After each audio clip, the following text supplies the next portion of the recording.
Hey everybody, what's going on? Welcome to episode 31 of the GVGCast. I'm your host for today, Ash Paulson, and I'm joined as always by my dear friends and GVG co-founders, Derek Bittner and Steve Bowling, as well as our amazing art director, Daniel Alba, and we have made it through another week. It's Friday, that means it's time to put our feet up, kick back, and talk about what we've been up to this week, talk about some of the big gaming news stories from the week, and just generally enjoy each other's company. How's it going, guys?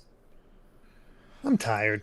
Yeah, it's been a week. Like, let's go. I'm surviving. I'm tired. No, I mean, I can't help it. It's just, No, it's just been one of those weeks. It feels like, but I mean, I'm good otherwise. I am.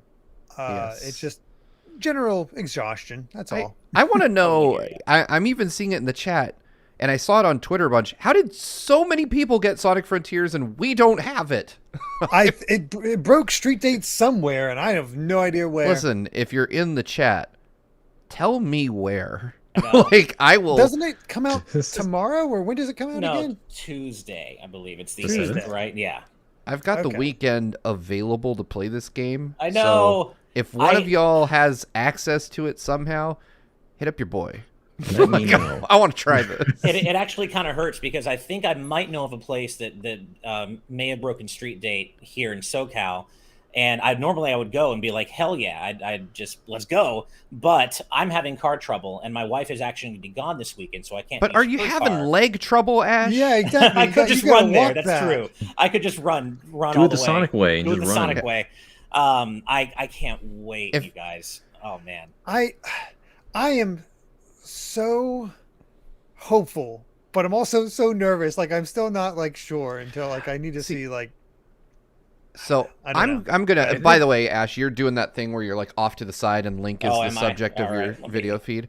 Better. All right. I have to say, I am on the fence about this, and it's gonna be a little inside baseball-y. But normally, like when a publisher is super confident in a game, they'll send it to you fairly early because they're like, oh, reviewers are gonna love this. We love it. They're gonna love it. And I'm not saying that is or isn't the case with Sonic Frontiers, but what I can say is we legitimately don't have it, so we won't be reviewing it when everyone else reviews it because we can't. And colloquially, among folks that I know in the industry, not a lot of people have it. So there's probably more people out there who got it from like a mom and pop shop breaking street date than there are folks that are reviewing it. And that normally points to some kind of misgiving about the game. I'm not saying it'll be bad. I'm saying it kind of tracks with PR behavior when a game is maybe not, when they're not confident it's going to get really, really great scores out the gate. That could just be the Switch version, could be, I don't know. But it makes me nervous for the game. Let me put it that way. It's hard because I've heard enough Daniel positive. Is muted. Oh, I can't hear Daniel. Can you all hear Daniel? I can hear Daniel. I can hear him. Oh, sorry. Maybe everyone else could. I couldn't hear him. So if y'all could hear him, great. Hopefully that was just me. Sorry, Daniel. Still what need were to you hear saying? him. I could see your mouth moving. I couldn't hear your beautiful voice. I'm glad I'm here. Yeah, I've heard enough positive takes on this game from people that I trust to have a pretty confident outlook going into this game. More so than other Sonic games. Like John, of course, our own John, he has very positive things to say about Sonic Frontiers, and that made me really pay attention to everyone else talking about it because one of our own, we all trust John's word on this. He's done plenty of Sonic videos here. So if he's excited about it, that hyped me up quite a fair amount, and I'm going to go in this with an open mind for sure and just take it as it is. Oh, absolutely. I don't mean to say that I'm not, like, it just makes me nervous in the sense that usually a PR tactic when they want to get good reviews and they're not sure it will is to limit the number of reviewers to folks that they're confident will give higher scores. But I think from everything I've seen, it looks good. Like I've seen videos on Twitter all day today, unfortunately. I was reminded. Go ahead, Ash. No, go ahead. Well, I saw on Twitter yesterday. Our previous TNT guest, Gilly the Kid, might have also found a way to get an early copy because talking about like 30 minutes with it. And we referred back to a thing that he was saying on a podcast when the first thing came out for Sonic Frontiers, where he was hopeful when it was coming out because Sonic runs so fast, this Sonic Frontiers to him is almost the Mario 64 moment.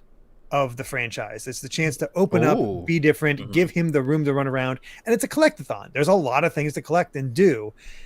And if you look at it by like that, it makes sense. There's a lot of collectibles. Yes, there's a lot of stuff to find, and it may get repetitious, and we'll see how that goes as we go from world to world to world. But this is just, it has to be on a grander scale because Sonic runs faster, and maybe it doesn't end up like that, but he seems pretty confident in that as assertion after the first 3 minutes. Granted, there's a lot more you can do. I don't know. It's I'm hopeful. I'm very hopeful on it, but it's also one of those things like I want to spend the money, but I also don't want to spend the money on something I don't end up liking it when I know Sonic will go down in price and I can get it cheaper later. You know what? I think for me, I've been talking about how I am cautiously optimistic for a while, and I think regardless of how the game itself turns out, I think we can all agree that one of the most fascinating things about it, and I've talked to John about this too, is the turnaround in perception. It's been, Yes. I mean, you don't see such massive turnarounds in perception on a single game to the degree that we've seen with Sonic Frontiers. And I totally admit that there is every way that Sonic Team could still screw this up. I'm not like, is this going to be an amazing game for sure? But I gotta it's going to say, have problems. the guardrails have come off for me, and I'm just letting myself kind of become awash in the Sonic Frontier site, because for me, there are very few things that are more exciting than a new big Sonic game. Like there are things, but not many. And just even the thought of being able to run around open zones as Sonic, doing collectathon stuff, that excites me. And we'll get more into this later once we talk about the animated Knuckles prologue they released earlier this week. But I've also been pining for a return to that adventure era, kind of darker anime-ish storytelling in Sonic. And this seems like we're finally getting that. It's not as much of the quippy, kind of silly comedy stuff like Sonic Lost World and Sonic, not less Lost World and more like what is it? Oh God. I guess the Boom games as well, but in Sonic Colors, I guess is what I mean. We're kind of taking a turn back into that darker style of storytelling for the adventure era of Sonic. And is it cheesy? Sure, but I'm here for it. And I watched that Showdown trailer, and when the music kicks in and all the cool stuff starts happening, I did cheat a little bit. I listened to one of the leaked boss themes, but that just got me even more excited. So I don't know, guys. The guardrails have come off for me, and I totally realize it may not be great. Sonic Team may not have stuck the landing, but maybe they did this time. And just the possibility of that is enough to get me really excited. I don't think it's going to be terrible. I think at worst it's going to be fine. It's like there's a good idea here but it's been beat to death by having you do the same actions over and over and over again to the point that it's kind of like the first Assassin's Creed. You like what's there, but it's like, give me some variety, give me something else. You play it a little bit at a time. You can't just bum rush through it and be happy. I'm sorry to inform our patron Shiny Turkey that they have just been banned. They just said, couldn't agree more, Ash. What we need is Zavok in Frontiers. So I'm sorry to tell you live in front of everybody, Shiny Turkey, you've just been banned forever. I'm sorry. That's just the way it goes. I'm kidding. Before we get too much further in, we do have a sponsor for today's episode, and that is, as always, the amazing The Game Orb. The Game Orb is a YouTube channel who brings commentary and gameplay footage from the Nintendo Switch and Xbox Series X gaming systems. While games like Pokemon Let's Go Pikachu can be seen on the channel, along with others, The Game Orb will also now be adding Splatoon 3, Super Mario Sunshine, and Fall Guys to the gaming collection. So be sure to subscribe to The Game Orb at the link in the description. And of course, we've already got it pinned in chat here. Thank you again for taking care of that, Steve. So it is pinned in chat. We're also linked to his channel in the description, but I say this every week. He has been supporting us from the very, very, very beginning, even as we approach our 2-year anniversary next week. So please do go show The Game Orb some love, subscribe to their channel, check out their content. They have been helping us out so much from the very beginning. With that said, speaking of helping us out, you guys front-loaded your super chats today. We came in and loaded up the chat, and there were already a bunch of super chats. So I'm going to run through a few of these now, and as always, read through the rest later on in the show. So first, we've got 2 super chats from Gold Pac-Man 135 with 2 of their classic matchup super chats. Thank you, Gold Pac-Man. First, we've got Dark Pit versus Dark Samus. And I got to go Dark Samus, I think, on this one. I'm going to say Dark Samus. That is Metroid Prime right there. Yeah, exactly. That's like literally Metroid Prime. I think Dark Samus takes this one. It's just a matter if we think that Pit can beat Dark Samus. I think 'Cause he Dark could. Pit Though. is That's what's exactly the funny. same. It is. Yeah, it's funny because when I think of Pit, I feel like he could actually beat Dark Samus, but I don't know. I guess it goes. You know what? I'm going to say Dark Pit. Depends. Yeah. I'm not too. I haven't really played Kid Icarus Uprising. It hurts my hand to play it, so I'm sticking okay. with Dark Samus. That's yeah. Man, you know what? Depends. I'm if, actually I guess gonna.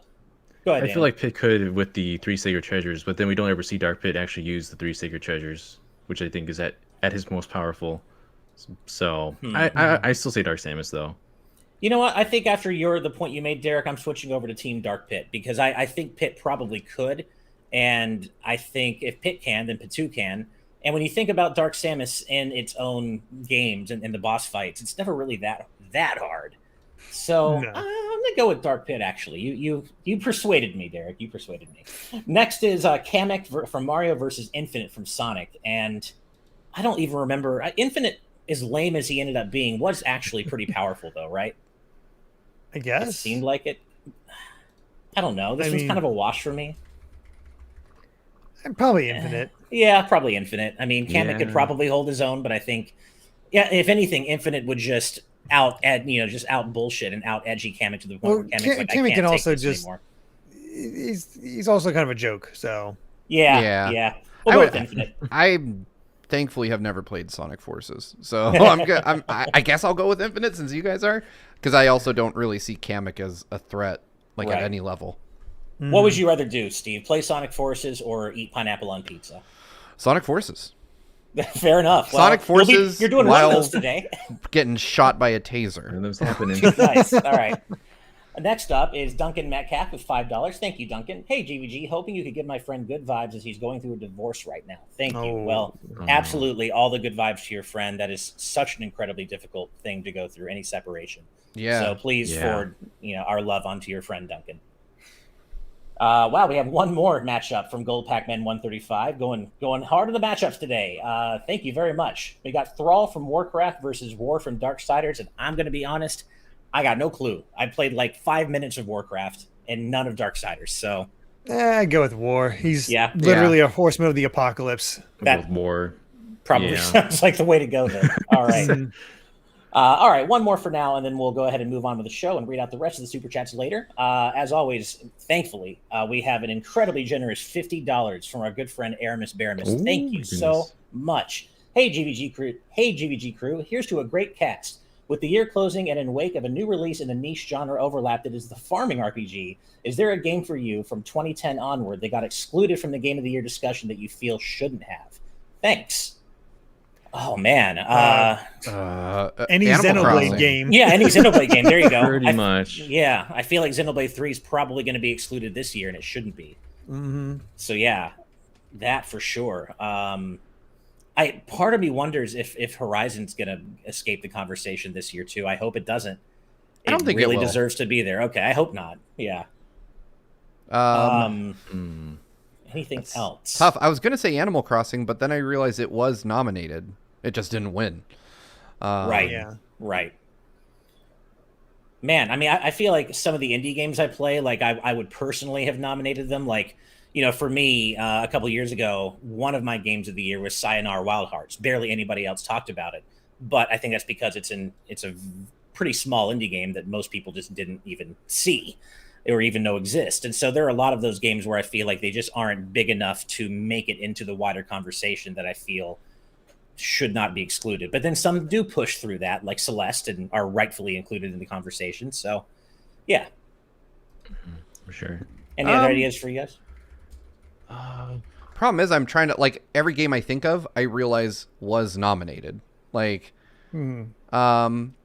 go ahead and just go with because I think of the year in which it released kind of screwed it over. I would go with Cuphead. That's a 2017 game. Oh, yeah, Cuphead. And 2017 was a game in which most games were destined to be overshadowed. I think in any other year, Cuphead would have stood a chance, but 2017 just had too much going on. Yeah, I mean, That's and true. I do agree with you, Derek. I think, unfortunately, Xenoblade 3 is probably going to be shut out this year. I don't think it should be. And I could say the same for both Live Alive and Kirby and the Forgotten Land. I think both of those games are fantastic. Maybe not quite to the level of Xenoblade 3. It could go back and forth, but all three of those games, I think, should at least be in the conversation, and they won't be, most likely.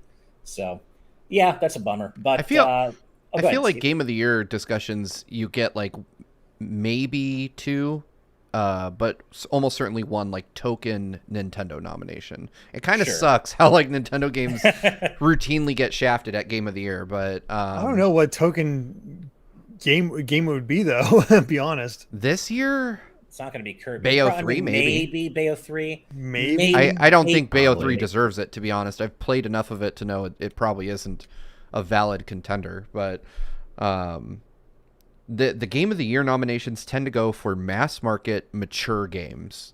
Yeah, And unfortunately. Nintendo doesn't do lots of those. Yeah, and I hate that you said, I mean, mass market makes sense, but makes at least a certain degree of sense, but mature, I hate that. I hate that term. I hate that that's what nominations usually go for, because there are so many all ages games that deserve to be in the conversation as well. Right. But you're totally right, Steve. It's probably going to come down to, if we're being honest, Elden Ring and God of War Ragnarok, with, you know, some scraps thrown to Horizon and who knows? what else? Right now, you know, Yeah. Xenoblade 3 might get the token Nintendo nomination. I don't think Kirby's going to, even though I think it should have a shot. It might go to Xenoblade 3, but if Kirby gets anything, it's going to be like a throwaway best family game nomination or something. Right. Yeah. So or Bayo 3 maybe will get it. You know, who knows? We'll see. Well- I would have nominated Sonic Mania. That was something that Oh, hell would yeah. have been high up there for me. Oh, I would have nominated Sonic Mania. I argued for Sonic Mania for Game of the Decade. Yep, absolutely. Yeah. All right. Well, we will read out the rest of the super chats as we head throughout the show, as always. So thank you for your patience. But for now, let's get into some of the bigger news. Hold from the week. on. Wait, no, I that's don't right. want to do it, but can No, I please eat we this gotta do this now. abomination of a piece Yeah. of pizza Yeah, before so- it's staring at me?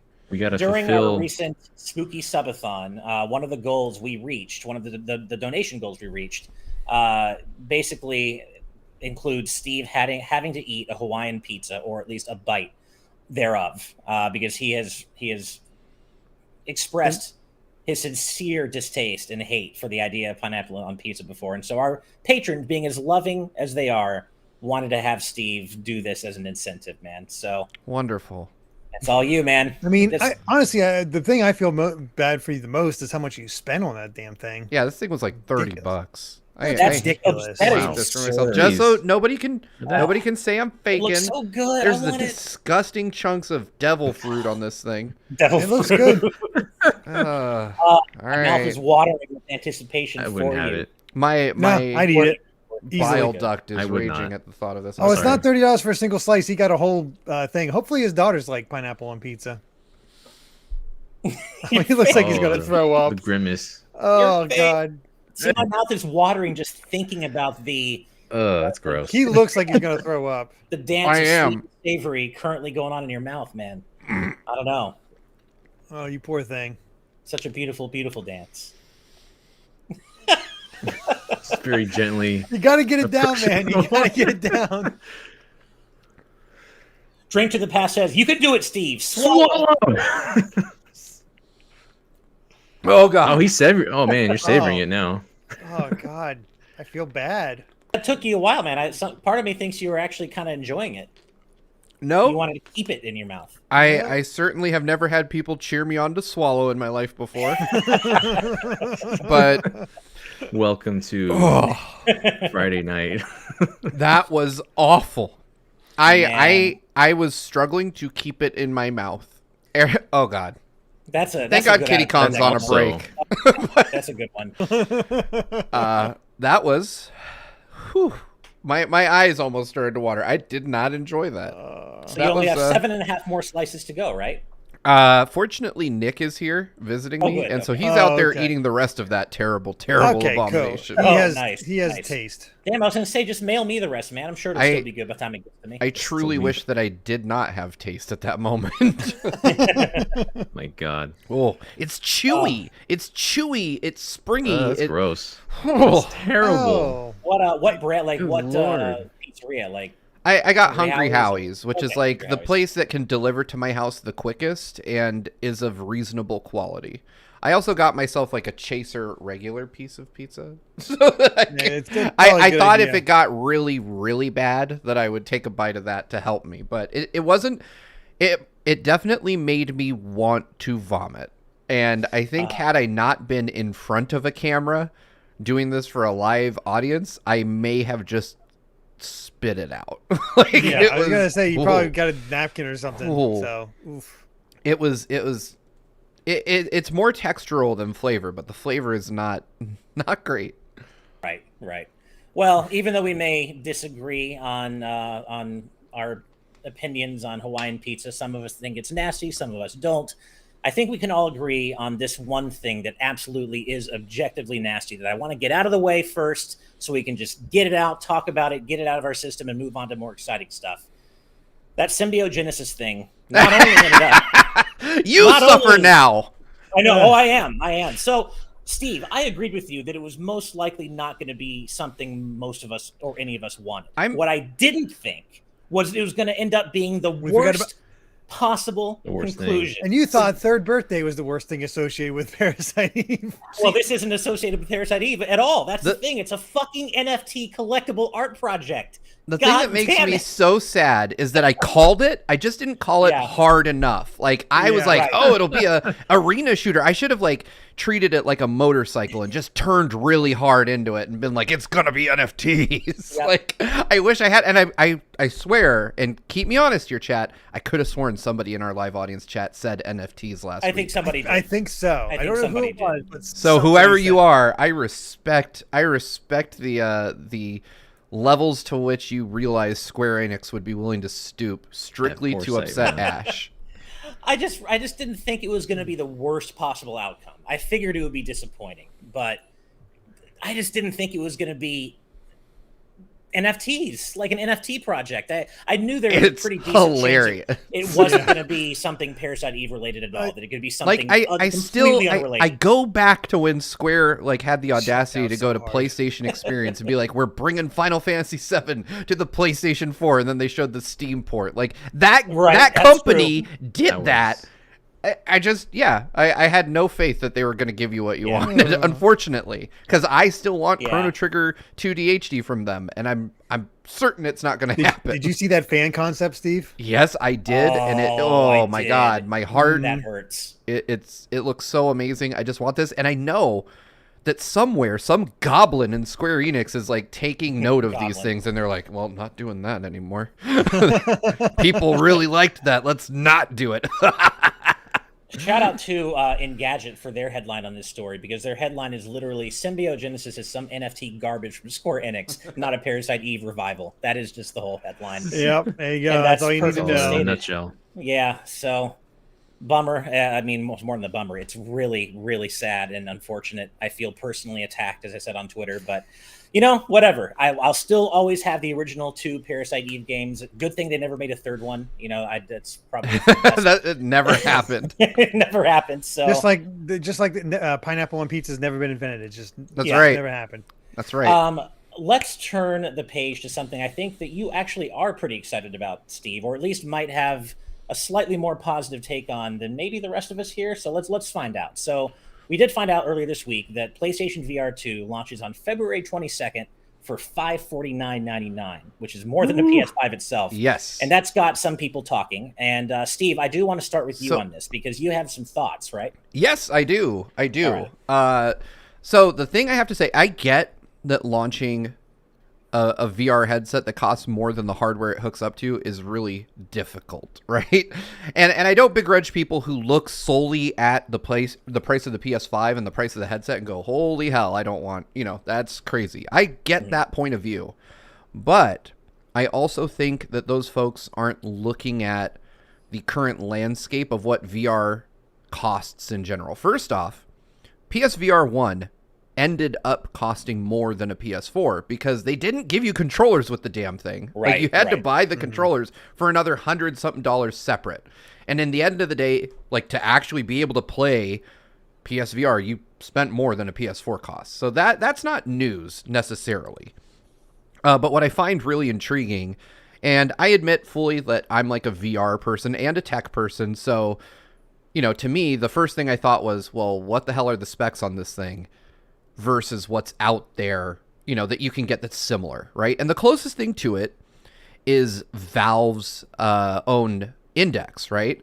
Mm-hmm. And when I think about it in those terms, one, to properly use Valve's index, you have to have a $3,000 to $4,000 PC to hook it up to. So you're already that's a lot of cash, and then you have to spend $1,300 for Valve's headset, and that's a big ask too. And beat for beat, the PSVR 2 is a better headset. Like, I mean, higher resolution screens, better display technology. It's got OLED screens in it versus the LCDs used in the Valve Index. It has, at least on the face of it, remarkably similar controllers with similar technology, motion tracking, finger tracking, that kind of stuff. And it's half the price. Like, at $550, it costs half of what Valve is charging for their, on paper, inferior headset. And so, and it connects with one cable, which I still don't know how Sony's doing, and it makes me wonder what the experience will be like. Because Valve's Index uses 4 separate cables. Right. An external power cable, and like 3 other things that connect to your computer. So I'm left wondering, like, on paper, it looks like 0 compromises were made in terms of hardware specs and quality. And if you're looking at it from that perspective, $550 is kind of a cool, is a good price. Let me put it that way. But Sony, I'm not saying that this means go out and buy a PSVR 2. What I'm saying is, for the subset of people that are already into VR, this seems like a really good deal. Especially, and you get the processing power of the PS5 behind it, so you don't need to have like a PC, which I think all of that is cool. So right now, based on what I've seen, I am cautiously optimistic about this. I'm definitely picking one up. I'm excited to see how it compares to my existing VR setup at home. But I do agree with the people who are saying that there's not a killer app yet, which I think is really interesting. Right. There's, I haven't seen a game yet where I'm like, oh crap, like I absolutely have to have this. But that is true, in my opinion, of VR everywhere. Like, there's no VR game where you're missing out if you haven't played it. So the closest I've heard is Half-Life Alyx. Yes. And I firmly believe we'll get Half-Life Alyx on PSVR. I don't think Valve is dumb enough to likely skip out on that money. And that's sort of my issue. Like, when you look at it from your perspective, from that perspective of cost, yes, it does seem like a good deal. It's a nice way to get those specs for that type of VR. That's fine. I've not been sold on VR yet, and that's my issue. It's just nothing about VR has attracted me to VR, and it still hasn't happened. And this is certainly not doing the job. Like, maybe it'll go down in price and there'll be some sort of killer app that I feel like I have to get it, but I've just not been convinced by it. I view VR in the same way as the 3D fad back in TVs and on PS4 and such so forth. So I don't know. It's hard for me because I've long been saying that I really wanted to jump into VR with PSVR 2. And I wanted to with the original PSVR. And the reason I didn't was because it was like a billion cables. And I didn't want to clutter my already cluttered gaming space with that. And I'm really have been excited about the single cable approach with PSVR 2. And despite the price tag, I still want it. I mean, every time I've tried VR in the past, it's really been, I don't see it as like the future, but I do absolutely see it as another really exciting pillar in gaming. And I mean, there's nothing quite like playing Res Infinite in VR. There just isn't. It's amazing. Same thing with like Tetris Effect. Like, it's so cool. But that price tag, while I do see it from your perspective, Steve, and I definitely defer to you on the technical aspects of this because you know more about the internals of the PSVR 2 and how they stack up to what's already available on the market. And so I believe you when you say that despite the high sticker price, that it is in its own weird way, still a fairly competitive deal if you know what you're getting. And I don't doubt that. But it's still so hard for me to swallow the idea, maybe even harder than it was for you to swallow that pineapple pizza. No. To spend more than the price of a PS5 on an accessory for it, even though I know it's a really high-tech, freaking cool accessory. But I still want it. So, oh man, I don't know if I can drop the money on it. It hasn't diminished my actual interest in getting PSVR 2, but I just don't know if I can spend that kind of money on it. And I might just have to wait. I don't know. We'll see. We'll see how my financials are looking next February. Maybe I can splurge, but I still want it. I do. But I was hoping that it would come in just a little bit lower. And I don't know if I believe that it's going to set the market on fire at that price, despite everything you've said about to be clear, I think that Sony has an uphill battle ahead of them in marketing this device. I mean, they can't even sell their new online thing, so there's that whole news. Yeah, Daniel, we haven't heard from you though, so I don't want to get into that. Yeah, go for it, man. You get your thoughts. I think if you're looking at it from the top, looking down as far as prices go, if you're in the know of how the tech works, or if you're already invested in VR, like sure, it looks like a decent price point if you already have like the hardware for it. But I'm at the bottom looking up. I haven't really used VR. I haven't gotten myself introduced into it, and I've only just dabbled with it with certain prospects. So looking at it that way, at the price point, it's too much. I'm a consumer of this. Like from a consumer standpoint, it's a price of another console, and that's what they're gonna look at first when they look at it at the price point. So I mean, I understand that people can get into it fairly easily. If they're already invested into VR and they understand the technology, because VR can give you experiences that you can't get with just regular console. That's fairly a rhetorical statement, but I don't know. It's something that I wish I could more aptly jump into feasibly. Not everyone can drop that amount of money for something that has, I don't know how many games are going to be available for PSVR 2. 20 or so games. Compatibility. I mean, yeah, it's about the games too. We don't have that that killer app that we want to really, that we must get a PSVR for to experience this changing game that'll change the landscape of how we view games and such. So I don't know. I'm still waiting back here. Price drops or anything. That's just going to be how I view this from now, just from afar, and see how that turns out. Yeah. Now, see, if there was just an Astro game, if there was a new Astro game ready for launch, that might be enough to sway me. But as it is, I think the other killer app maybe that people are looking at that obviously isn't quite to the level of something like Half-Life VR, but will be available at launch is Horizon Call of the Mountain. And I mean, you know me, I love the Horizon series. I mean, Forbidden West still might be my game of the year, but I'm not that excited for the Horizon VR game. That's not enough to sway me by itself. But man, a new Astro game might have been able to do it. I hope they're at least working on one or have one, bouncing around in their brains over there. Yeah, but Sony with the DualSense, so they can do it again with VR. Yeah, exactly. Anything else we want to cover on this before we move on? No, I mean, I think that it's it's an interesting topic, but I think we've kind of covered it. We're gonna have to wait till February to see how this all shakes out. For sure. Yeah. All right. Well, let's go ahead and knock out a few super chats because you're all even being more generous than usual. There are so many to go through, so let's go ahead and knock some of these out. Gold Pac-Man 135 back again with $2. Another matchup: Freddy from Nightmare on Elm Street versus Pennywise from It. Go. Freddy all day. Everybody sleeps. Really? Fair enough. I don't know enough about either character, so I'll go Freddy. Pennywise is creepy, but I don't know how powerful he actually is. I mean, he's kind of an eldritch god, so I'm going to go with I'll go with Pennywise. Yeah. I did not know that. I might have to revise.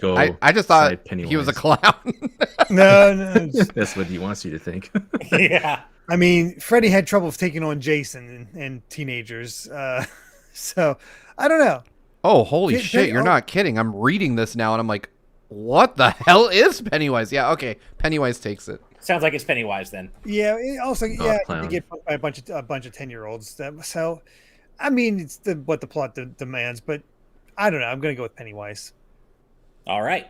Next up, we've got €5 from Jacomon. Thank you, Jacomon. After last week's discussion about The Big Bang Theory, I'm curious, which out of these three sitcoms are better? Modern Family, Friends, or Brooklyn Nine-Nine? For me, personally, the answer is Modern Family, but I have not seen more than like one episode of Brooklyn Nine-Nine, so I can't say for sure there.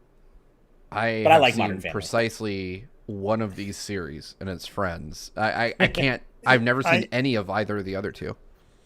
I've only seen that one clip of Brooklyn Nine-Nine of the Backstreet Boys lineup, and that joke is legitimately great. If the rest of the shows like that, probably Brooklyn Nine-Nine, because Friends is fine, but yeah, Friends isn't super funny. I've never found it to be really like hilarious, and I value shows that make me laugh. And I will say Andy Samberg is super funny, so I imagine if I saw it, I'd probably prefer Brooklyn Nine-Nine. Although I hear if you want a good laugh, that Weird Al movie. Oh, I want to see really that. Amazing. It's out now. I've always loved Modern Family. It just kind of hits the right notes for me, so that's my answer. But and Friends is fine. I don't have any strong opinions about it one way or the other, but I've heard great things about Brooklyn. So, all right. Next up is $5 from our good friend, A Drink to the Past. Thank you very much. Asking, what's your favorite thing about the worst game in your favorite series? I hate Zelda 2, but the temple theme slaps, and the game is an excuse to drink.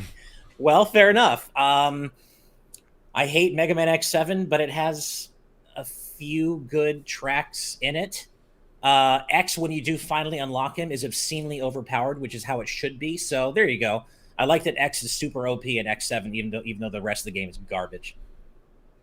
I hate Phantom Hourglass, but I love the visual style of the game. Nice. Okay.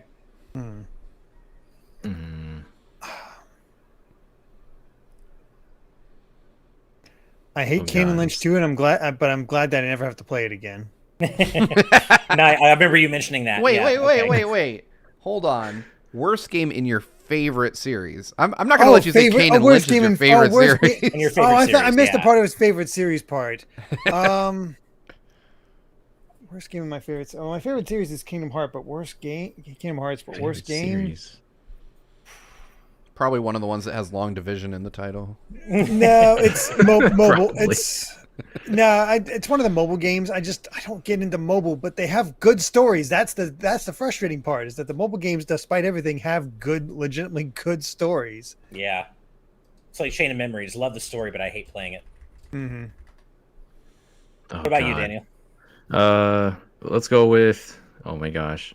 Let's go with Fire Emblem Fates in general, but the music is probably some of the best music in that series. Ooh, you not hated Tales Fates? of. I'm surprised. Not Tales of. Okay. Oh, a lot of people did not. All you gotta like do Fates. is look at Daniel's wallpaper Fates. output, and you'll realize Fire Emblem's way up there. I do agree with you though, Daniel. I haven't played a ton of Fire Emblem games, but I didn't really like Fates. But that soundtrack is so good, it's ridiculous. But that's Fire Emblem in general, right? All right. Next up is $10 from Jacob Tucker. Thank you, Jacob. Hey, GVG crew. Just wanted to say hi since I'll be visiting family in Phoenix, Arizona this month and probably won't tune in for a while. Hope y'all have an awesome month. Lives there. Right? Yeah. Hope y'all have an awesome month and I'll be back in December. Well, have a great trip, Jacob. Be safe. Have a great time with your family, and we'll be looking forward to welcoming you back in December. And let's get chicken, Jacob. Yeah, reach out to Steve. Steve's in Arizona, or Phoenix. So, yeah. All right. $5 from our good friend Jaden Buck with the latest Crazy Question Friday, which is number 57. Wow. There are too many super chats before mine. Will this one still be read? Well, fortunately, I just answered your question. It's been read. Yes. So, yes, it's been read, and it will be read. It's done. Next up is $5 from Love Hugh. Thank you. Pick a video game character. If they were made of cake, what flavor of cake would they be? I think Raiden from Metal Gear Rising: Revengeance would be blue raspberry. Kirby, strawberry shortcake.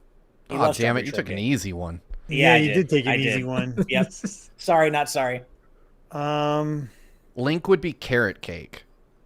I have no reasoning for that, but yes. Link to the Past. Weirdly enough, I can see that. Because he turns into a bunny and Link in the Past. Oh, there you go. I didn't even think that far. Don't worry, I got you. I just looked at his face and I was like, that man's carrot cake.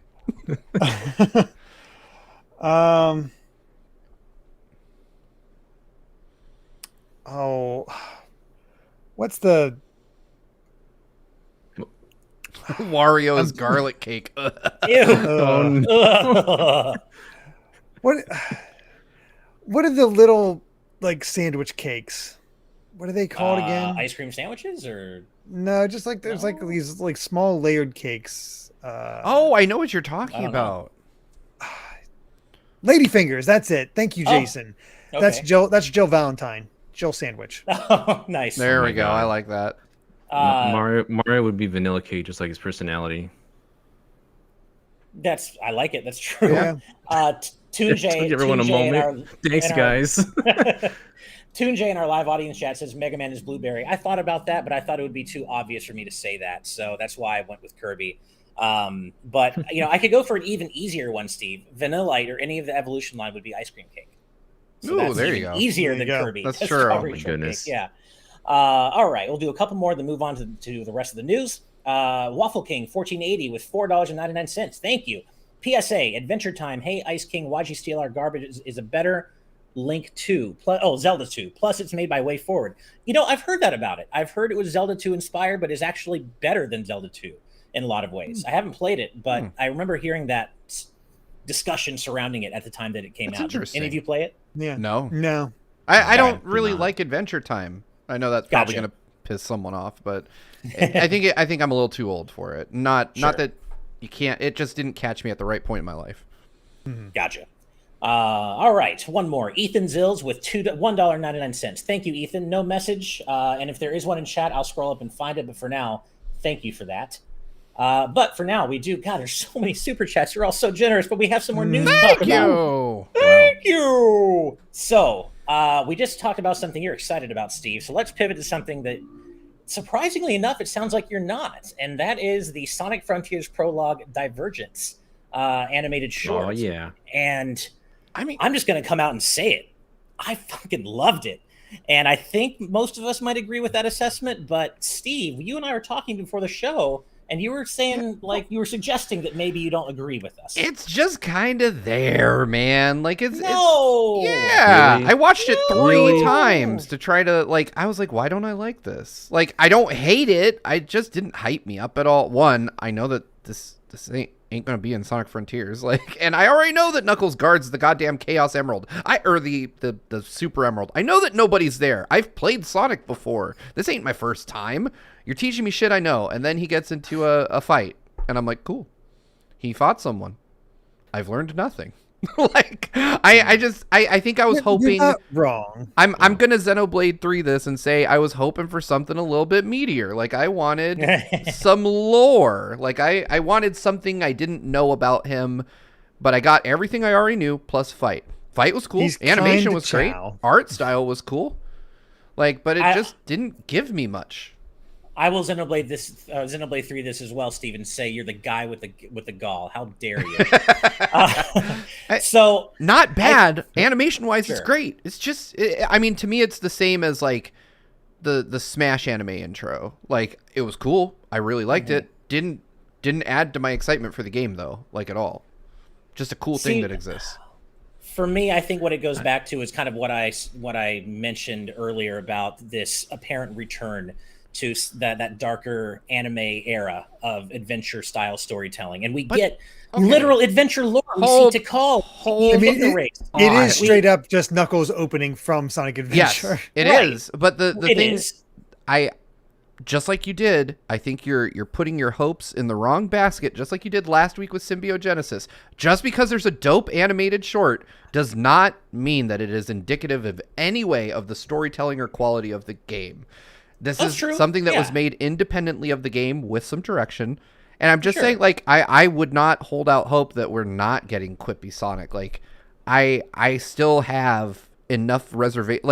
It was cool. I like that it exists. It did not tell me that Sonic Frontiers story is going to have similar themes. I hope it does, but it didn't educate me on that front. Didn't teach me anything about that. So I'm choosing to stop I'm choosing to stop myself from being hurt. I'm afraid that I'm going to get hurt by getting too hyped for Frontiers before I play it. I'm not looking at this to be impressed or anything. I'm looking at this because this is a fascinating look just at the story around Knuckles. This is the best character. This is the best characterization of Knuckles in 6 minutes that we've had in the entirety of the Sonic franchise. That is also true. Well, cool. It's just cool to see Angel Island in this animated form. You can see portions of Sky Sanctuary. It's Knuckles treated with respect, and I think that's a big thing for fans. I think that's why it's immediately beloved, because he's kind of a joke anymore. Even in previous shorts, he's a joker. They have that whole meme of him holding on to the Master Emerald as he's kind to Chow. What more could you possibly want? I agree with all of what you guys are saying. I mean, I don't disagree with any of that. I'm just saying by taking the animated short is how I have envisioned Knuckles forever. And so maybe it's just because I reject all the goofy stuff they've made him do that like, catch up, losers. I was like, I was like, this is my Knuckles. This is just them animating what I've always viewed the character as. And so I wasn't like really, I mean, I also admittedly like didn't mess with Sonic Boom, didn't mess with Sonic Forces, didn't want like, you know, I'm a Sonic fan insofar as like I will play a game, but I'm not going to suffer through a bad Sonic game. I'll put it down and I'll be like, I'm out of here. Like this game is not worth me thinking less of the franchise. I made that mistake with the Black Knight and Sonic and the Six Rings, and then I was like, yeah, all right. Like I know when to stop now. I know when to walk away from a Sonic game. Sonic 06, I dodged it. Sonic Forces, I dodged it. I know better now. So I don't think Sonic Frontiers is a dodge it kind of game. But I look at this animation, I'm like, this is just kind of more, you know, like this is what I see as a character. And I was hoping, I guess my hope when I watched it was that I'd learn something new, and I didn't. So I was like, all right, well, cool fight, great animation, love the art, but unless you're giving me a series like this, I'm not getting really excited for it. That was the other thing I was going to say was I would devour a whole anime done in this style with full-length episodes. Like, Now, oh my god, see, that would be... that is valuable context, because if this was an announcement or teaser for an animated series like that, I'd be popping off. I would be losing my mind. I would love that. Sure. But as a promotional tie-in to a game, I'm like, well, you know, if the game looked like this, I'd be over the moon. Right. I don't know, man. I think I'm a hardier, sturdier person for having endured Sonic 06. I don't know. I think maybe you need to go back and play it sometime. As someone who just participated in self-abuse by eating pineapple on pizza, I can tell you it doesn't make you stronger. Right. I guess what it comes down to for me is just there's so much fan service there, and I completely see where you're coming from, Steve. Like, obviously, what we see in the prologue isn't necessarily indicative of what's going to be in the final game in terms of story content and stuff, but I'm excited that they are paying attention to the elements of the Sonic lore that I care about again. And I guess that's enough to get me potentially excited. I'm not throwing my eggs in all the baskets, but like we might be getting a look into the origin of the Chaos Emeralds. Might be. And if so, that's cool. That's stuff I've wanted to see forever. And Becca in the live audience also points out something interesting. It's also maybe a good reminder, since it has been a long time since anybody's done anything with Knuckles regarding the Chaos Emeralds or the Master Emerald. It's a reminder for newcomers to Sonic. It's just like we had that little reminder in Sonic Origins with those fantastic animations, but as far as like actual fully fleshed out adventure style games, we haven't really seen that kind of context for a long time. And it's just wonderful to look at as a art piece. The animation is wonderfully done. It just shows a character that, you know, some people may think he hasn't been respected as much as you were saying. He's kind of a meathead in Sonic Boom and other such things. And this is like a more serious, like actual Knuckles that is defending this place that he's always been in. And there was even like a cool little musical cue from Sonic 3 in the piano that was in there. I thought that was really cool that T-Lopes, baby. T-Lopes was able to put that in there. There's also a hidden big.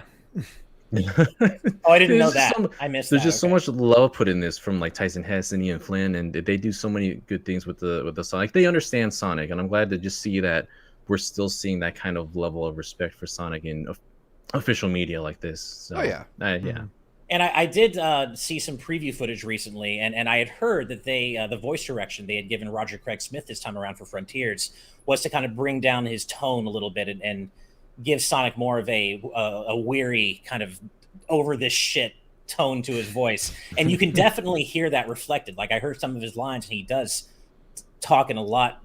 Yeah, just kind of like a deeper, wearier tone, which I think is potentially reflective of the overall vibe this game is going for. I mean, even the music we've heard, and Tomoya Otani, the composer, has said he was going for a bit more of a sadder vibe for the island music when you're in the open zone areas. And so, I don't know, Adventure 1 and 2 struck a really nice balance, I think, between that, you know, quippy, you know, kind of slightly obnoxious guy Sonic is known to be, but also he'll take shit seriously when he needs to. And I hope that this is a return to that more than just the slapstick style of Sonic Colors, for instance, where he's just everything is a joke.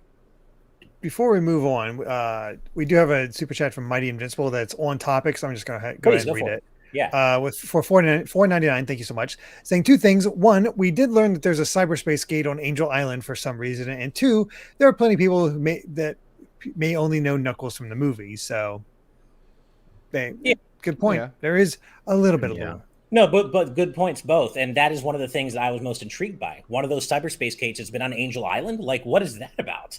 So it seems as though we could be dealing with some kind of entity that predates even the whoever built the ruins on Angel Island. That And is, if they kind go of into the who worshipped the Master Emerald and who built that stuff that he was pondering about, that'd be cool. And like I get That it, was set up. Sonic, not a lot, maybe not everybody plays Sonic games. I mean, not even most people play Sonic games for the lore. I get that, but I love me some Sonic lore. I mean, I love me some Mega Man lore. I just get into that stuff. And even though it may not be the most important part of all this, it still gets me excited, And that's just what I personally have been waiting for Sonic to get back to. And this seems to be evidence that Frontiers may do that. Not a guarantee, though. And Steve, you are making a good point in terms of, staying my expectations a little bit in terms of, I remember I got myself way too excited for Breath of the Wild story, just letting my brain run wild about all the cool references and things there could be. And oh my God, who is Link really? And I was like, all of them were dashed. And I was so disappointed about that when the game actually came out. And I shouldn't have let myself get that excited in hindsight, knowing how Nintendo feel about the Zelda timeline these days. But I know what you mean. I gotta, don't Indeed. You put the brakes you on a gotta be little bit. careful. Yeah, I know, but me, I like to get caught up in the hype, and if I get disappointed, I get disappointed. All right, Yeah. let's see here. So speaking of disappointing, one really quick thing I want to touch on. We don't have too much to talk about this, but I think we'd be remiss if we didn't. Symbiogenesis isn't the only shitty thing or bad take Square have done lately, and on this show. So today, literally today, IGN released an FF16 interview with producer Naoki Yoshida and other people on the crew. And I don't want to talk about this for too long, but IGN did ask an important question about diversity and representation in the game. Are the characters of the world in Final Fantasy VI going to be reflective of a variety of backgrounds and skin tones? And unfortunately, Yoshida took like 7 paragraphs to basically say, not really, not in the way you're hoping for. This is a fantasy, but it's still a fantasy grounded in reality. And this is supposed to be kind of like a European type continent. And so there is diversity, but maybe not what you're hoping. And it's like, God. Stop. I get one, he should have just shut up, because usually he's very good at this, and maybe he'll have a better response in the future because he does recognize mistakes and try to make up for things. He's supposed to be one of the good ones, and I admit that. So, and 14 gets into some stuff as well. For example, like they have these beast tribes that you're deal with, and eventually they're just like, these guys have intelligence. They're not just mindless beasts that are attacking us. They have their own cultures and stuff. So maybe we shouldn't treat them like this. So, they're getting into that aspect. So I don't think there's that. I don't think it's outright racism or anything that degree. I interpret this as we don't want to deal with it. Yep. It's laziness. It's not wanting, like, we don't want to piss off this set of people and we not have to deal with this. And unfortunately, his answer just did the opposite. Yeah, I mean, the problem I have is when you take a game like Final Fantasy and you show what you've already shown of 16, because I'm not going to begrudge them the idea that they could go to a very realistic place with Final Fantasy, but we've already seen gods and monsters, and there's going to be chocobos, and they're like, well, there's a version of Europe where you can summon gods to fight each other, but exactly. But black people, I mean, thank you. That's exactly what I wanted to get to at the heart. That would be weird. Yeah, they exist. They did exist. Yeah, even in Europe. Maybe not in the way they should have. Unfortunately, history is terrible. But I mean, it's a throwback to. Did Final Fantasy Tactics have any black people? Because I'm pretty sure not. I could have sworn there was one. Well, unfortunately, there was one darker toned character who unfortunately was a villain and guilty of some pretty horrific shit, which is also a stereotype that can be talked about, but not a lot, I don't think. No. Yeah.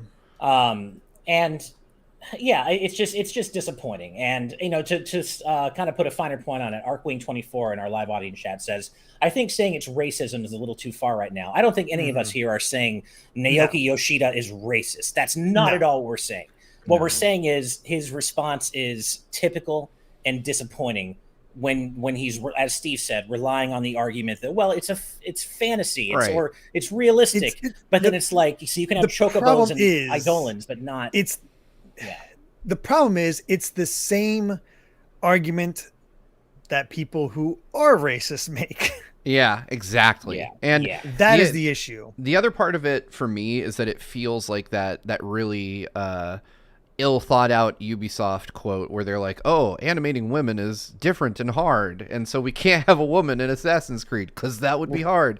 And I mean, this, you don't even have that. Like, you're already modeling characters, and the realism excuse goes out the window when you see Bahamut, like smoking people, and you see Shiva throwing ice everywhere. I'm like, okay, so it's realistic Europe, but with gigantic summon you couldn't, like, you're that concerned about the realism, then I don't know, maybe don't have the monsters. It rings hollow, and I'm sure that's not their intention. I'm not trying to say that, like you guys said, they're being racist. It's that it's just a really poor excuse. It's a really weak excuse is what I should say. It's typical and it's disappointing, and it's just I want better. I want them to be better, but it's just not there yet. And and I just think it's, given our values that we espouse on the channel, I thought we'd be remiss not to at least discuss this a little bit. But it is already 6:05. We still have patron topics to discuss, and we still have super chats to read out. Oh my God. Let's see. Nick Haji with $5 Thank you, Nick. Love the Mario Party video, Daniel. Made me laugh, and my kids enjoyed it too. My 4-year-old literally went, "This game is for me." So Daniel, I know my demographic. I know who I'm making this for. Yeah, bloody hands are perfect for children. Thank you. What bloody hands? And Derek, we got a super chat for you, man, from Dark B Andy for $4.99. Thank you. Hey, Derek, as a fan who watched your marathon stream on this franchise, today's Ratchet and Clank's 20th anniversary. Hope their adventure continues. I think it will. And new skins are cool, except for the Clank one. That one's scary. For Rift Apart. Them putting them back on they took off the Ratchet and Clank games from PlayStation Now and then put them back on. It's like, yes, we're celebrating for the 20th anniversary. Sure, Sony, sure. Yeah. I'm still waiting on my Rivet and Kit DLC story spinoff, man. When are we getting that? I'm still waiting. I'd be there day one for it. Next up is Ethan Zills with $4.99. Thank you, Ethan. I'm working right now at Target, and it's just staring at me in a box. It's killing me. Sonic Frontiers, I'm sure, is what you're talking about. And I bet that's really hard. I need Tuesday. I need it. My days of working at Target were the worst because I managed our electronics section, and so I would have street-dated games just sitting in boxes, and they were games I wanted. And I was like, I could just take it home and risk losing my job. And it was always like right there, like in the front of my mind. I was like, no one would really know. I could ring it up as a different game, and I might be able to like talk my way out of it. I was like, yeah, I need to have money, so I guess I'll just stare at it longingly for 2 weeks. Yeah. Next up is £5 from our good friend Spicy Panda Otter. Thank you. Please send some good vibes to my special guy in the hospital. He needs them. Hope all of you are well. All the good vibes to your special guy. I hope whatever they're in the hospital for, I wish them a quick recovery. Yeah. I do. Seriously. Yeah, please send them our love. Speaking of love, Meerpat with $2. Thank you. Just adopted a dog, vibing as I get my place set up. Hell yeah. I think my wife and I are going to be trying to adopt a dog in like January, February-ish. Nice. I'm so excited. I'm so excited. Yeah, I can't wait. That's awesome. Yeah. All right. I will read out the rest of the super chats at the end of the show, but we do still have some patron topics to discuss. So, Derek, why don't you start us off this week, man? All right. Mine comes from Blind Man, who says, "Hey guys, do you find yourself playing newer and newer games or replaying older games? If older games, how do you keep them around?" So it's a mix. I play new games when I can, but I find myself mainly playing older games, and it's not replaying because I have a backlog. There's a lot of games in my collection I have never played before. So it's nice to go back to those and experience them for the first time and see what they're all about. There's a ton of games here I would love to try, even old games I don't own. Um, that's the thing. Most of us could stop buying new games right now, and we'd still have plenty to play until we're well into our for 20 years. Yeah. Even if it's the same collection or whatever. But I do try to have a mix. Like a lot of my streams are focused on older games, but it also helps me get through backlogs and games I haven't played before. So that's nice. While, for example, right now I'm playing through Xenoblade Chronicles 3. I want to play Sonic Frontiers. There's a lot of games that came out this year I'd love to play, but I have to pick and choose where it's at. So it's, especially now that, fatherhood is a thing. You can't really tell me about it. At least yours are older. You have the time that you can kind of do that. I mean, so it's kind of funny. I was talking about this with Nick last night. We were sitting around talking because obviously his experiences with games and mine are very different in that he is not in games media and his kids are grown. So he just plays whatever he wants whenever he wants. And in a weird way, and I'm sure all of you can identify, that makes me envious because I'm like, I play whatever is literally put in front of me to make content around.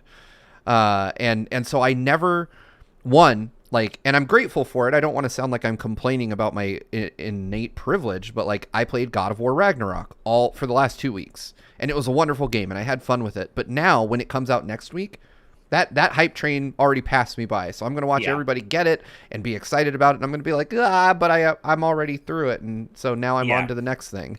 And in a weird way, I'm excited for Pokemon because it's relevant and I'm not getting it early. So I'll play it along with everyone else that's playing it and get to actually be part of that excitement. But yeah, I just play whatever the next video is going to be about. And that in a weird way it kind of like detaches you from all of kind of the hype cycle that can be really fun to be part of.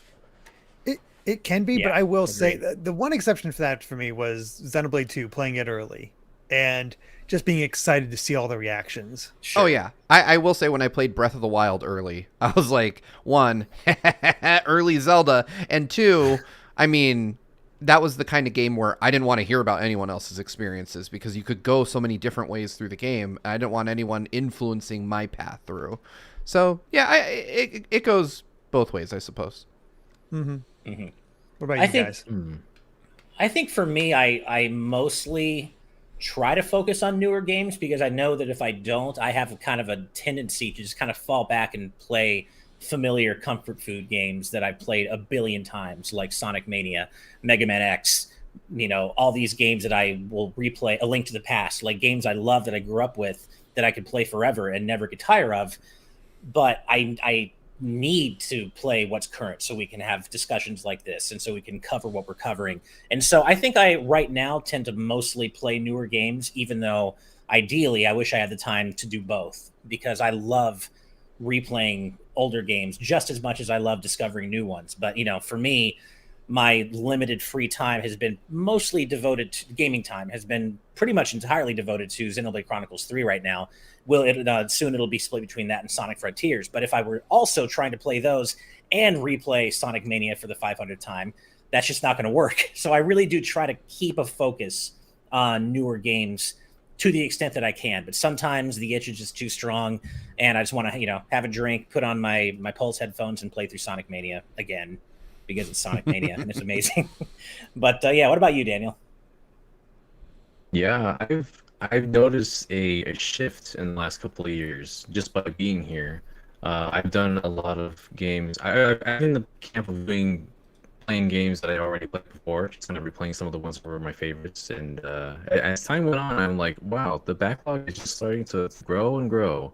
And as I involve myself here and I do more content here, especially, I'm trying to find a balance between guys and also playing games that I just may not have experienced before or that's been stuck in the past. Like with our streaming, like with Brandon, I've played a lot of games for the first time with him. Like we're playing through the Donkey Kong Country series on SNES and NSO, NSO is a blessing and a curse, because I will jump back to games that I haven't played in a long time just because I want to play them again with this controller that I don't know, I bought it anyways for that authentic Oh man, I bought experience. that too, and I have no idea why I did. I did. Even with things like Mario Party, I just did the video for Mario Party. It's painful to play Mario Party 1 for physically and mentally in some cases, but it's still good to, like, you know, go back and revisit some of these. Playing and it's also let me go back and appreciate other games I've played as well, like the trading card games. I've never played trading card game 2 for a Pokemon trading card game. I've never played that one before, but it's an excellent title for the Game Boy Color. And yeah, just going back and playing some of these titles is really beneficial for me, I think, so to have this wider breadth of knowledge, because I feel like I funneled myself into certain titles that I've been comfortable with, and it's nice to just kind of expound upon that and play more. So like right now I'm trying to get through Mario plus Rabbids so I can play Sonic next week, so I can play Pokemon the week after, and it's like, oh my god, what do I don't have time for the things I want to play anymore. I haven't even picked up Mario plus Rabbids, and I'd love to play it, but Same. at this point I'm waiting for a sale, I guess. Pokemon scares me because I want to play Scarlet and Violet, but I just know that that's not going to be possible until I finish both Sonic and Xenoblade. So it's just, I have to wait. Steve, why don't you go ahead and give us your patron topic for the week, man? Sure. I thought this was pretty prescient. Moon Knight writes, do you think score reviews should continue existing, or should they be replaced with other systems? Seen a lot of people ditch games on the 7 or 8 scale because of the low grading, when they can be fun games, and oftentimes other games with less features or same mechanics as last year get 9 or 10. And I thought this was interesting because obviously I just finished reviewing God of War, and we as a group ditched the score system, and I had some weird thoughts about it, because one of the things that I tend to do when we review a game, particularly in early review, is I try to promote the hell out of that video. Like I'll go to Resetera and I'll post it there, and I'll post it on Twitter, and one of the things that keeps nagging at me is you see that with any big game, people immediately go to Metacritic or OpenCritic and start looking for these scored reviews. And that is like a really big driver of traffic. You know, people, and I hate to say it, but this is the general behavior, is that folks are looking for confirmation bias. They don't want to see a review that conflicts with their predetermined notion of what a game is going to score. So if they say God of War is going to be a 9 out of 10 or a 10 out of 10, they'll only want to read the 9s and 10s. And they might like share the 6 without reading it and be like, idiots, you know? Right. And the thing, as a content creator and somebody who helps, you know, with these fine gentlemen run an outlet, is that there's the undeniable fact that if you do score numbers, more people will look at your stuff just to see why you scored at a certain score. But then it kind of, I don't want to say morally, but like conceptually conflicts with the idea of how to rate a game. So there's like this weird, and the thing that I see is individual reviewers at these big outlets will publicly decry the whole idea of scores, but the outlet will still do the scores because there's the undeniable knock-on effect of increased traffic. So do I think scores should continue existing? No. Because I think that, you know, how do you delineate between an 8 and an 8.5, right? What's the half? Like, what made it a half? Oh my God. It comes down to a gut feeling, is what it comes down to. And I think reviews should be more conversational. And I really, truly think the core of a review shouldn't be like, okay, this game is the greatest ever. It should be, would I recommend this to a friend? You, my friend, watching this, would I tell you, yeah, you should probably go buy that? Or should you go rent that? Or should you just not buy it at all? The other thing that I try to do with my reviews is lay out, here's what's there. And do you like this system or not? I leave it up to you. I enjoyed it, but if you don't like this sort of system, it's definitely not for you and probably should stay away. That's why I tend to like to be away from scores, because I've done scores for a long time. And even when I did scores, it was like, okay, how do I feel about this? I don't know. 4, sure, whatever. Just toss it out. You don't really think about it. It's just sort of like there's places that absolutely try to have guidelines. Be like, okay, a 6 means this, a 7 means this, and try to follow along with it. But then it just becomes so, and because most games aren't terrible or anything like that, they're perfectly fine. And that's why you get the whole thing of this is a 7, this is an 8, this is a 6. It's what it is. It's also just sad to me, the idea of distilling years and years of so many people's hard work on making a video game into a single number, a single digit. I get the practical side of it in terms of how numerical scores, drive growth. As you were saying, Steve, they drive traffic. People just kind of want to dip in, see that 9 or that 6 or that whatever, and then dip out. And I also get the practical side of it, that people's time is more at a premium today than it's ever been. I get that people don't necessarily have time to sit down and really do some introspection and read whole reviews and really make decisions for themselves. But at the same time, if you care enough about a game to, want to look into reviews in the first place, and I think you're almost doing yourself a disservice if you're just dipping in long enough to look at that single number and make a decision from there.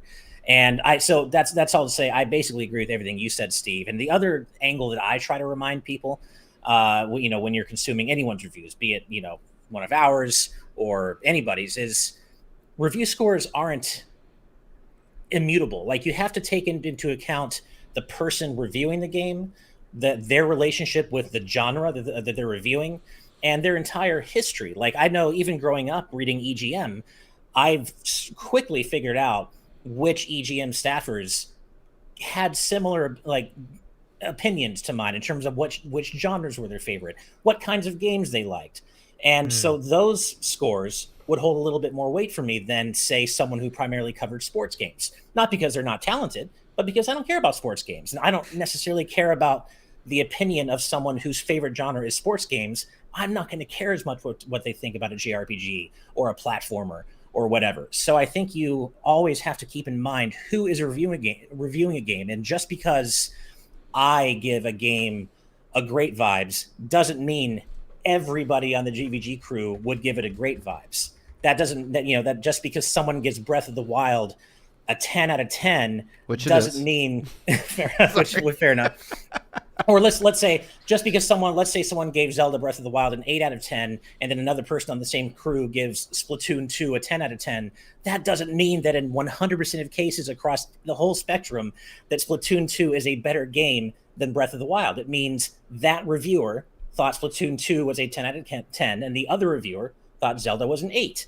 And you have to take that into account and really do some just digging into the people behind the reviews, right?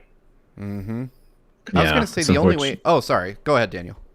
It's unfortunate that a lot of people won't take that kind of time to look into the reviewer to know what kind of taste that they have, and they'll take it at face value. Like, the review you see for these kind of sites, like for, I don't know, IGN, for example, like, you see that one review, and it's not indicative of the whole of IGN. It's just that one reviewer who's doing the said review.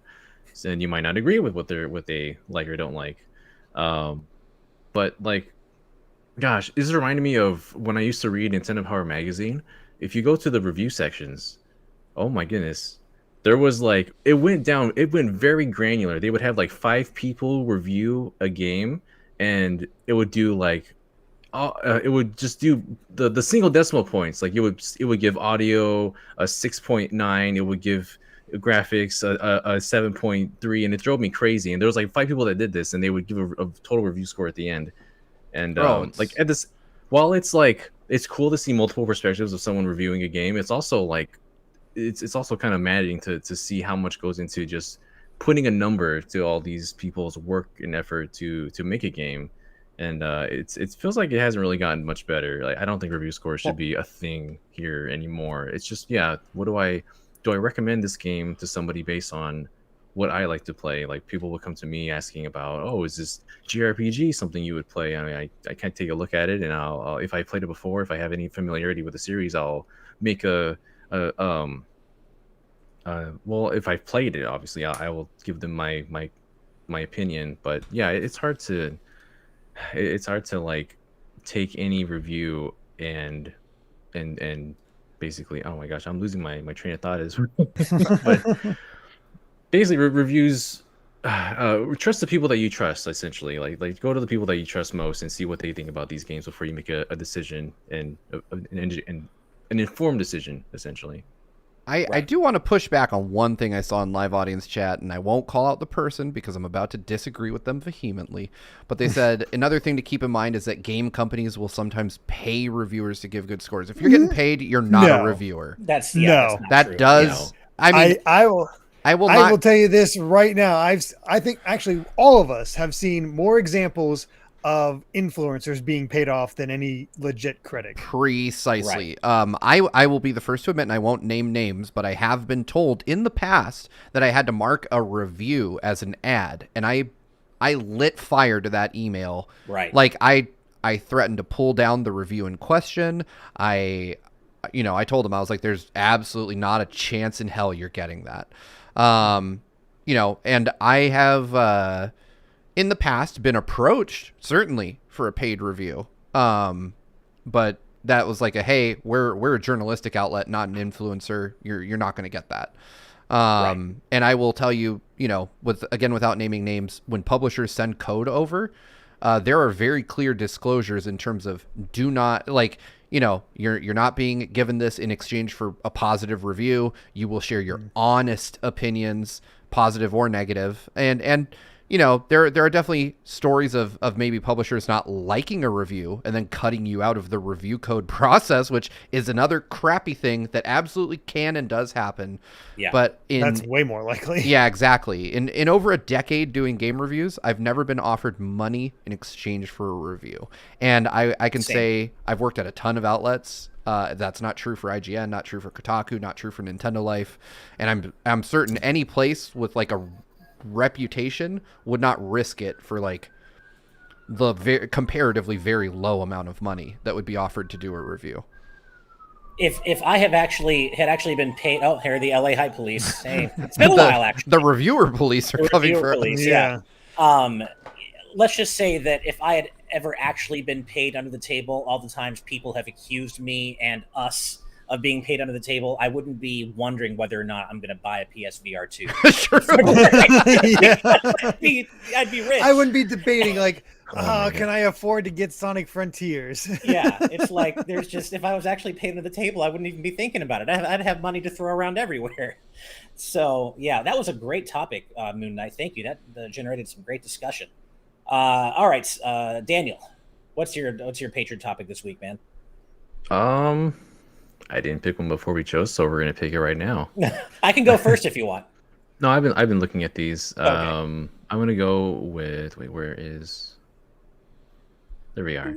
So mine's from Dad Alpha Lion asking, with Mario plus Rabbids Sparks of Hope out now, what are your favorite musical pieces from the legendary composer herself, Yoko Shimomura? Oh no. These can be original tracks for a particular game or remixes specifically done by her. So we're going 30 more minutes. Well, guys, settle in for a few more hours. No. We're going to keep this short. I know, I'm kidding. One of each. course. Yeah, yeah. It's because it's hard to do one each because you think of like entire series like Kingdom Hearts and there's so many different songs from there that are so iconic. So I won't pick Kingdom Hearts. I'll pick some other songs. I'm sure we have Kingdom Hearts on here already. I really enjoy her remixes in Smash Brothers, like the ones that she jumped into to do. Treasure Trove Cove. I would never in a million years think that a song by Grant Kirkhope would be remixed by Shoko Mimomura, and it's a banjo song of all things. Just that beautiful mix of coincidences that led to this. That's a fantastic song, and it just not even going too hard on this, but the ones that she done like Cosmo Canyon, Cass's theme in there as well. Those are all just fantastic songs. I just love her work in the Smash Brothers. Just to have her outside of the usual, her usual forte of games, it's just that awesome to see. Yeah, I mean, look, I could literally list my favorite Yoko Shimomura tracks for hours, but we don't have hours. So as we were talking earlier about the fucking travesty that Symbiogenesis ended up being, I will pour one out for Parasite Eve. And I could name so many tracks from the soundtrack, but one that I really have always loved in particular is Plosive Attack, which is the boss theme from the first Parasite Eve. I love that song, just like I love pretty much that entire soundtrack, but that's just one in among many, many, many games and tracks that she's done that I could name. So Parasite Eve, you're a real one. I'm sorry about what happened with Symbiogenesis, and that's an awesome song.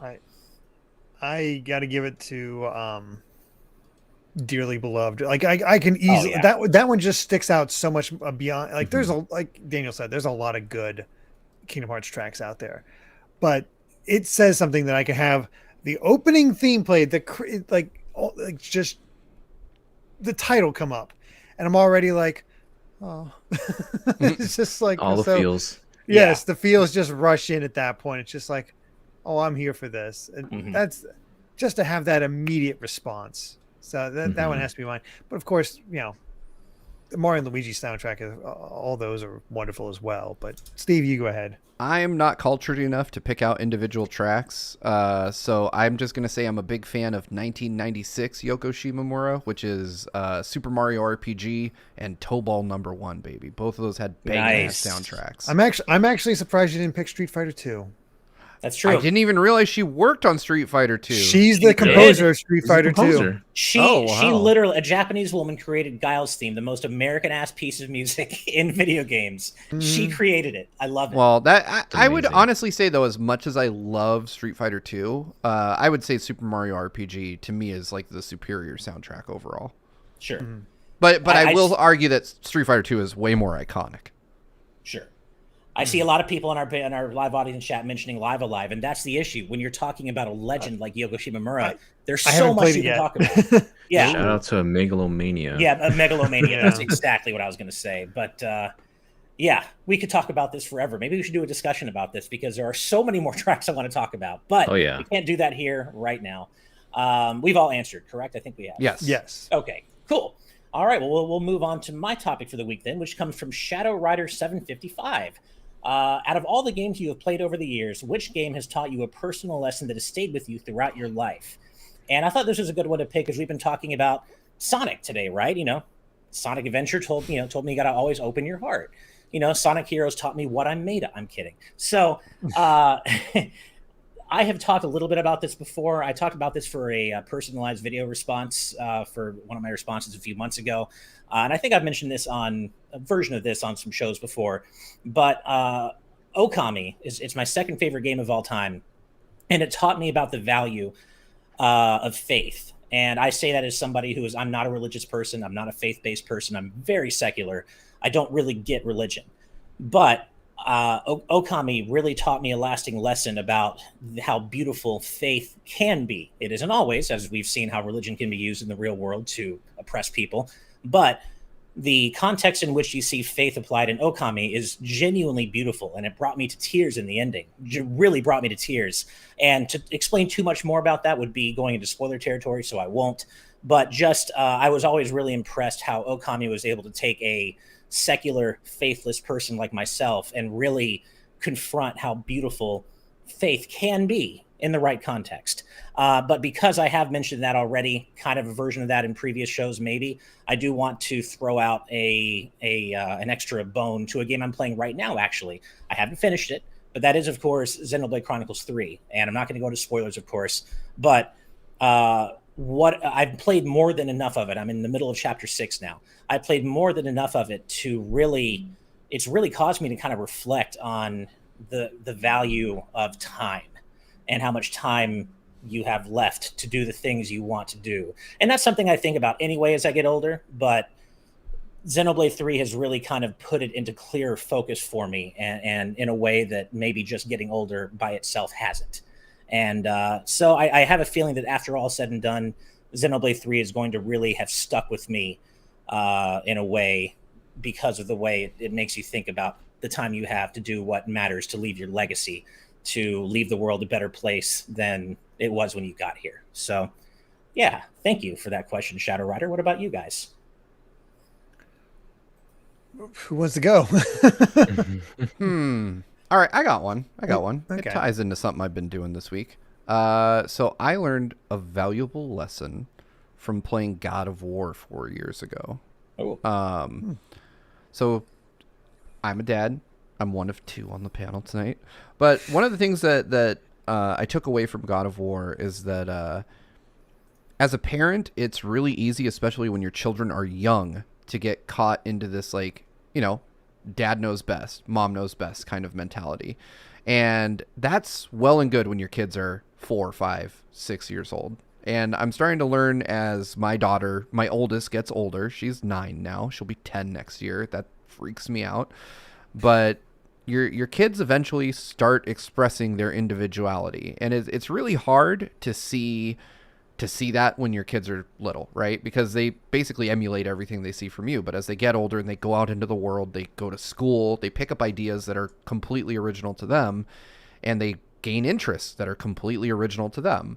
You know, all 4 of us here probably didn't have parents who played video games, certainly not the way we do. And so seeing Kratos and Atreus kind of struggle through that period in their relationship has taught me to, you know, shut up and listen. Like when my kid is expressing something that maybe, you know, I'm not familiar with or that I'm just certainly not into, like maybe just shut up and listen to her tell me about those things.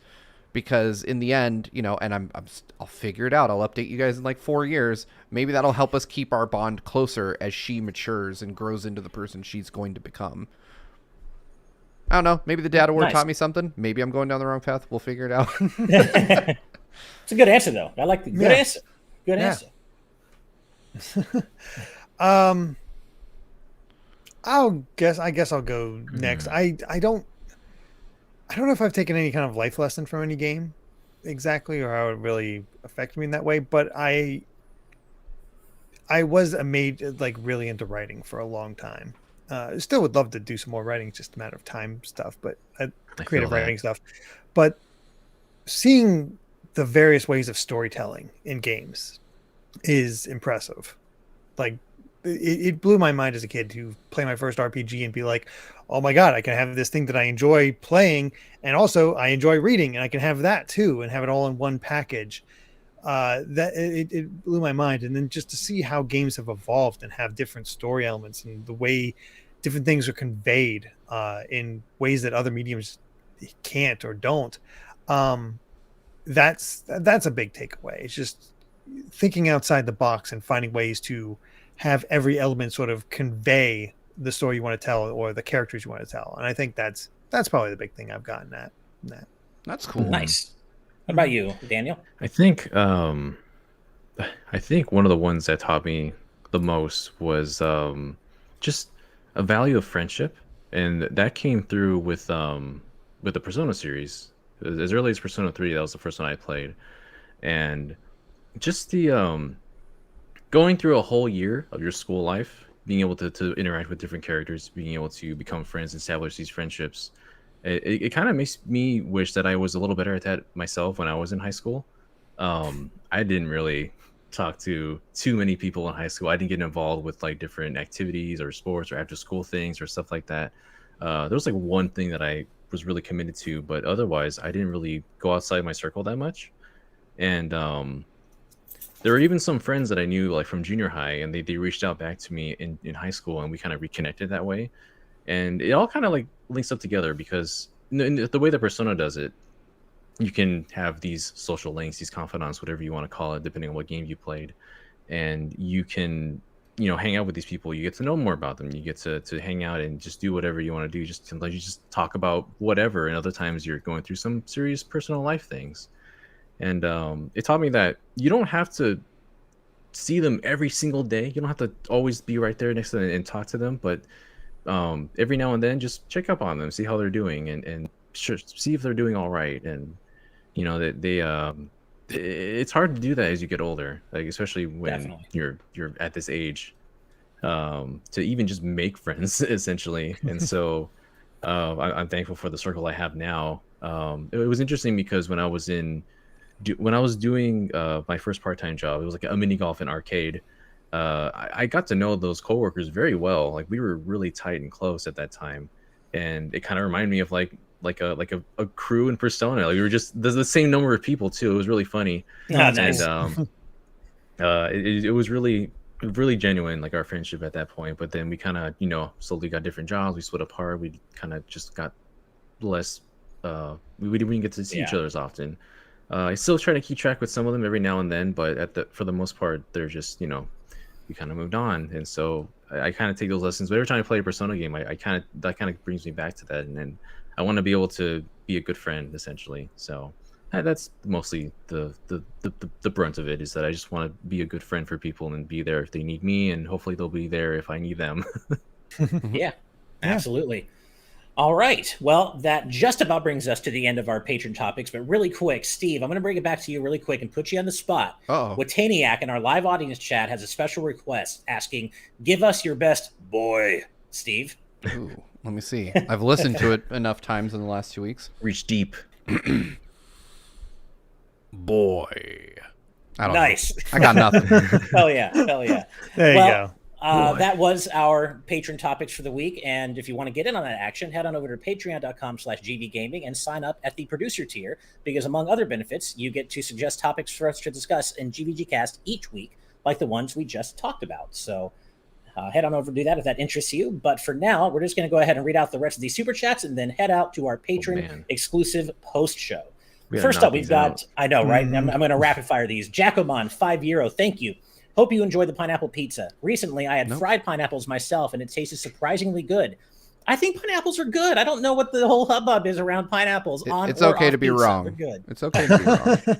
All right, Cutie Caitlin with $30. Wow, thank you so much for the generosity, Caitlin. I know this won't get rid of the aftertaste, but maybe you can buy something to help get rid of it. # swallow it, Steve. I like that hashtag. Oh, dear. Listen, if that becomes a thing, I know a site where I can make that happen for y'all. Oh, man. It's not even the post show yet. All right. Duncan Metcalf is back with $5 more. Thank you, Duncan. Hey, GVG, back in February, I bought the Kingdom Hearts Cloud versions on sale. I have to say, my experience so far is fine. I just wish they were native. Yeah, absolutely. Right. Native is always better. But I did say before, if the only way you can play Kingdom Hearts is Switch, you're never going to have another platform, I still think it's worth it because it is Kingdom Hearts at the end of the day. Yeah. Adam O'Sullivan with £1 British pound and 79 British pence. Thank you very much. Pineapple should never go with cheese. Sorry, Steve. Yeah, you're right. I appreciate you, Adam. Adam, I have a box of candy headed your way. Inferior candy, but candy nonetheless. We will have to agree to disagree, but I understand it's a touchy subject. RecBCQ with $5. Thank you. Steve, you're lucky this isn't the post show because the jokes I'd make about the swallow comment. That's why I said them, Rex. So please do join us for the post show and make all the jokes that you want. Oh, my God. Next up, $10 from Jason Uloa. Thank you, Jason. Way to take that nastiness like a champ, Steve. I feel your pain, dude. Enjoy that Chaser pizza. I definitely snuck a bite of the Chaser pizza during the show. Nice. Next up, our good friend Blindman V2 with $5. Thank you. Hey, GVG, I've been wondering, is there an indie equivalent of Breath of the Wild on Steam? Also, can't access live chat on Discord. # help for the blind. Thanks. Well, that is a fantastic hashtag. Absolutely. As for your question, indie Breath of the Wild? I can't say that I can think of one off the bat. I can't think of anything to that scale. I don't think indies can quite not do that scale. Yeah. I mean, yeah, I Googled it and I didn't find anything. Yeah. I don't even know. In a smaller form, something like Tunic, probably. Yeah. In a tiny form.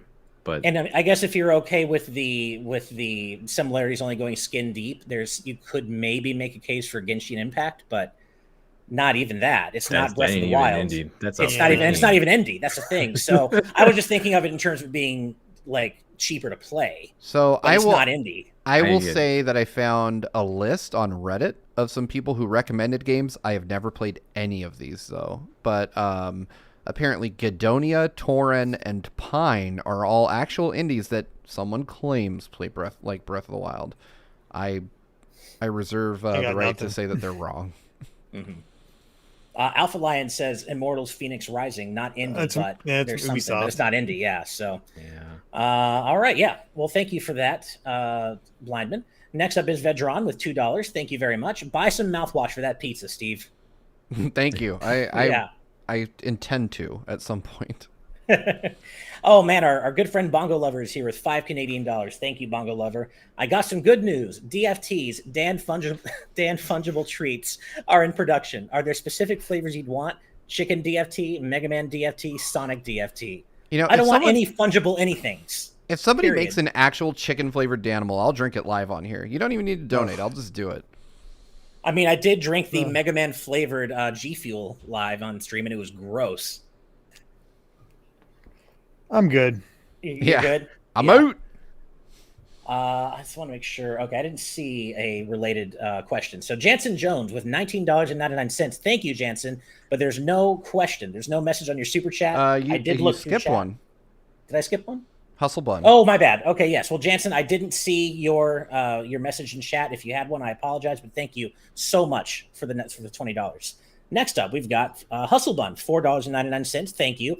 Put this towards Ash's fanny pack kung fu lessons. I know he'll want them after the movie he just saw. Dude, thank you for reminding me to mention this. I didn't get a chance to talk about it at the top of the show, but my wife and I watched Everything Everywhere All at Once last night. Easily one of my all-time favorite movies. I've heard amazing things. I've still not watched it. I would never spoil it, but yeah, I was gonna say I won't even talk about. You gotta go in as blank as possible. All I will say is everybody who told me, Ash, this movie is made for you. You have to see it. Every single one of you is right, and it is an easy all-time favorite for me. What a movie! But to say literally anything else about it would be saying too much for those of you who haven't seen it, like you, Derek. So that's all I'll say. Next up, Duncan Metcalf is back again. Thank you with $5 more. GVG, what do you do when you're so scared it leaves you a scar? When that happens to me, I watch MLP. Do make fun of me, please. I'm not sure what MLP is. That's My Little Pony. Ah, okay, cool. I'm not going to make fun of you for watching what you want to watch. Do what you gotta do. When I am scared, I put on comedy, like something that'll make me laugh. Like that's my go-to. I won't play a game. I'll put on something that I just find hilarious.